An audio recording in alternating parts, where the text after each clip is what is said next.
প্রিয় দর্শক, আওয়ামী লীগবিহীন বাংলাদেশের পরিবর্তিত রাজনৈতিক ব্যবস্থায় বিকল্প হিসেবে বিএনপির সাথে ভারত সম্পর্ক উন্নয়ন করতে চায়।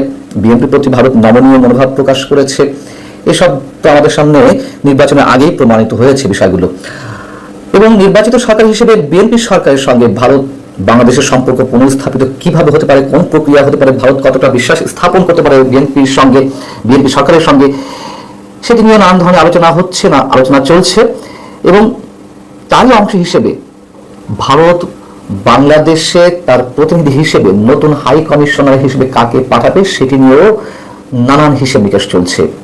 আমরা জানি যে বাংলাদেশে নিযুক্ত ভারতীয় হাই কমিশনার প্রণয় ভার্মার মেয়াদ আরো বেশ কিছুদিন আগে শেষ হয়েছে, কিন্তু ভারত এখনো পর্যন্ত কোনো ধরনের সিদ্ধান্ত নিতে না পারার কারণে তিনি দায়িত্ব পালন করে যাচ্ছেন। যদিও আমরা বেশ কিছুদিন ধরে শুনে আসছি যে প্রণয় ভার্মার স্থলাভিষিক্ত হতে পারেন ইন্দোনেশিয়ায় কর্মরত ভারতের রাষ্ট্রদূত সন্দীপ চক্রবর্তী, যিনি এর আগে বাংলাদেশে ভারতের ডেপুটি হাই কমিশনার হিসেবে দায়িত্ব পালন করেছেন। কিন্তু সেই নামটি ছাপিয়ে এখন নতুন করে 3 জনের নাম শোনা যাচ্ছে।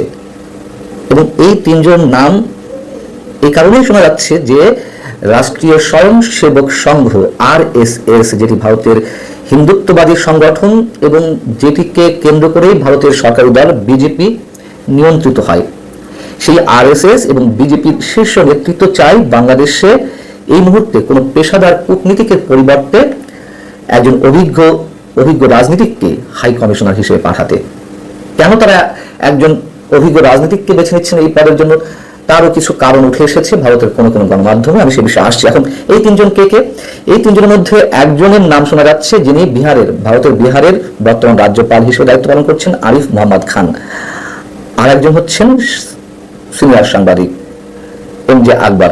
এই 2 জনই ভারতের কেন্দ্রীয় সরকারের প্রতিমন্ত্রীর দায়িত্ব পালন করেছেন। 2 জনই তাদের দায়িত্ব পালন করার সময় পদত্যাগ করেছেন, এমন রেকর্ড রয়েছে। 2 জনই কংগ্রেসের রাজনীতির সঙ্গে মোটামুটি যুক্ত ছিলেন, আবার পরবর্তীতে বিজেপির রাজনীতির সঙ্গে যুক্ত হয়েছেন, সেটি সম্পর্কে আমরা জানি। এবং 2 জনই নিশ্চয়ই মুসলমান। এর মধ্যে আরিফ মোহাম্মদ খান রাজীব গান্ধী মন্ত্রিসভার প্রতিমন্ত্রী ছিলেন, পরবর্তীতে তিনি এই মুহূর্তে বিহারের রাজ্যপালের দায়িত্ব পালন করছেন। আবার MJ আকবর রাজীব গান্ধীর পরামর্শে 1989 সালে বিধানসভা নির্বাচনের একটি আসন থেকে প্রতিদ্বন্দ্বিতা করলেও পরবর্তীতে তিনি বিজেপি সরকারের প্রতিমন্ত্রীর দায়িত্ব পালন করেছেন, বিজেপির রাজনীতির সঙ্গে যুক্ত হয়েছেন। MJ আকবর আওয়ামী লীগের ঘনিষ্ঠ বন্ধু হিসেবেও পরিচিত। 2024-এর 7 জানুয়ারির বিতর্কিত নির্বাচনের আগে তিনি বাংলাদেশে এসে কোনো আলোচনায়, কোনো সভাতে তিনি একেবারে নগ্নভাবে আওয়ামী লীগের পক্ষের হয়ে কথা বলেছেন, সেই নির্বাচনের পক্ষে কথা বলেছিলেন। ভারতের বিভিন্ন গণমাধ্যমের সাম্প্রতিক সময়েও তিনি ডক্টর ইউনূস সরকারের বিরুদ্ধে মুখর ছিলেন। যাই হোক, এর বাইরে আরো যে একটি নাম শোনা যাচ্ছে সেটি আরো বিস্ময়কর। সেই নামটি হচ্ছে শশী থারুর। শশী থারুরকে আপনারা কম বেশি সবাই চেনেন, জানেন। তিনি কংগ্রেসের অন্যতম শীর্ষ রাজনীতিক এবং তাকে নিয়েও নাকি জল্পনা কল্পনা রয়েছে যে তাকে বাংলাদেশের হাই কমিশনার হিসেবে পাঠানো হতে পারে।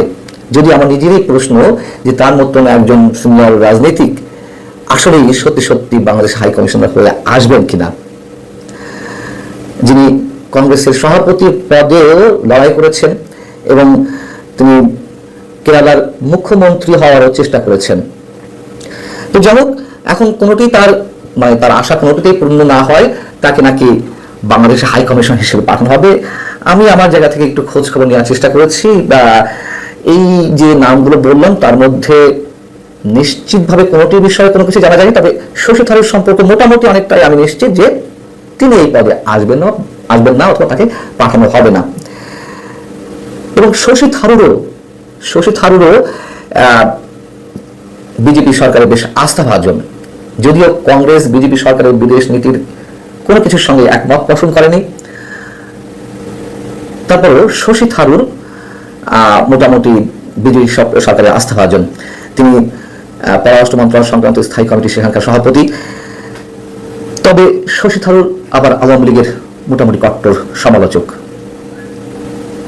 তিনি শেখ হাসিনা সরকারের পতনের পর বিভিন্ন পত্রিকায় যে কলাম লিখেছেন, তিনি আবার বাংলাদেশের বিভিন্ন পত্রিকায় আবার নিয়মিত কলাম পাঠান। তো এর একটি হেডলাইন ছিল দ্য এন্ড অব হাসিনা এরা। সেই জায়গা থেকে আবার শশী থারুরকে এমন বিতর্কের অবস্থান থেকে বাংলাদেশের হাইকমিশন হিসেবে পাঠানো হবে কিনা সেটিও একটি বিষয়। যাই হোক, এখন প্রশ্ন হচ্ছে যে কোনো পেশাদার কূটনীতিক বা ক্যারিয়ার ডিপ্লোম্যাটের পরিবর্তে কোনো রাজনীতিককে কেন এতদিন পর বাংলাদেশে ভারতের হাই কমিশনার হিসেবে পাঠানোর চিন্তা ভাবনা করছে ভারত বা বিজেপি সরকার?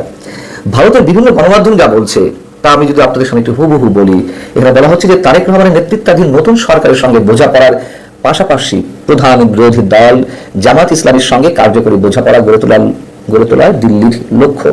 বিজেপি এবং আরএসএস এর শীর্ষ নেতৃত্বের একাংশ মনে করছে বাংলাদেশে আগামী দিনে ভারতকে যেভাবে পদক্ষেপ নিতে হবে তাতে ভারত সরকারের চাহিদা বিবেচনায় রেখে কোনো রাজনৈতিক অথবা দক্ষ প্রশাসককে বাংলাদেশে পাঠানো